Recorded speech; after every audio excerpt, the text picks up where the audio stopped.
લક્ષ્ય ન્યૂઝ, એક નજર, એક લક્ષ્ય. સુરેન્દ્રનગર જિલ્લા કલેક્ટર દ્વારા ગરમીમાં સાવચેત રહેવા કરી અપીલ. રાજ્યમાં ઉનાળાની શરૂઆત થઈ ગઈ છે. આજે રાજ્યના 10 જેટલા જિલ્લાઓમાં ગરમીનો પારો વધે અને તેવી આગાહી કરવામાં આવી છે, જેમાં સૌરાષ્ટ્રના અનેક જિલ્લામાં આ ગરમી પારો વધે તેવી શક્યતા છે. ત્યારે સુરેન્દ્રનગર જિલ્લામાં પણ આજે ગરમીનો પારો વધ્યો હતો. ત્યારે આગામી દિવસોમાં હજી ગરમીમાં વધારો જોવા મળી શકે તેમ છે.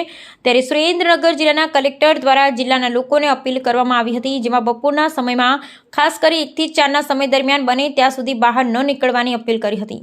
સાથે નાના બાળકો તેમજ સિનિયર સિટીઝનો અને સગર્ભા બહેનો, હાઈ બ્લડ પ્રેશરના લોકોને પણ કામ સિવાય બહાર ન નીકળવા માટે સૂચના કરી હતું. સાથે ચક્કર આવવા, હાઈ બ્લડ પ્રેશર થવું તો તાત્કાલિક ડોક્ટરનો સંપર્ક કરવા જણાવ્યું હતું. Bureau report Brijesh Trivedi, Surendranagar.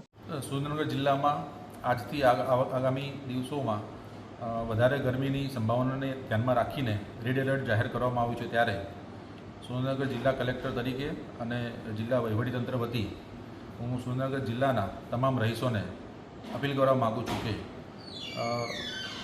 બપોરના 1 થી 4ના સમયગાળા દરમિયાન બિનજરૂરી બહાર નીકળવાનું ટાળવું, શરીરને ઢાંકીને રાખી શકે તેવા વસ્ત્રો, પાતળા સુતરાઉના કપડાં પહેરવા જોઈએ, પાણી મહત્તમ પીવાનું રાખવું જોઈએ અને ખાસ કરીને જે 2 વ્હીલર પર નીકળતા હોય તેવા ભાઈઓ અને બહેનોએ પોતાના શરીર પૂરતું ઢંકાય એની ખાસ કાળજી રાખવી. હીટવેવની શક્યતા નાના બાળકો, વૃદ્ધો, સગર્ભા મહિલાઓ અને જેને બ્લડ પ્રેશરની સમસ્યા છે એવા લોકોને ખાસ અસર કરતા હોય આવા લોકોએ ખાસ તકેદારી રાખવી જોઈએ. અને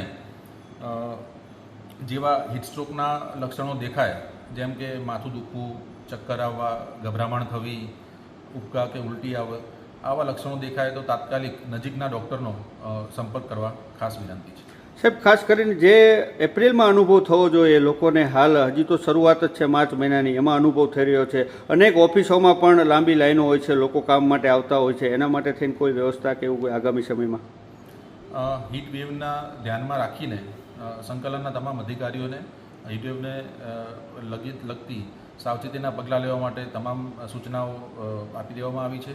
ખાસ કરીને જનસેવા કેન્દ્ર અને અન્ય સરકારી કચેરીઓમાં જ્યાં અરજદાર લોકોનું વધારે આવાગમન હોય છે ત્યાં પીવાના પાણીની વ્યવસ્થા, બેઠક વ્યવસ્થા, છાંયડાની વ્યવસ્થા અને ભવિષ્યમાં જરૂર જણાય તો કામના કલાકોમાં પણ ફેરફાર કરીને બપોરના સમયે બ્રેક પાડીને સવારે અને સાંજે કામના કલાકો વધારવા માટે સૂચના આપવામાં આવી છે.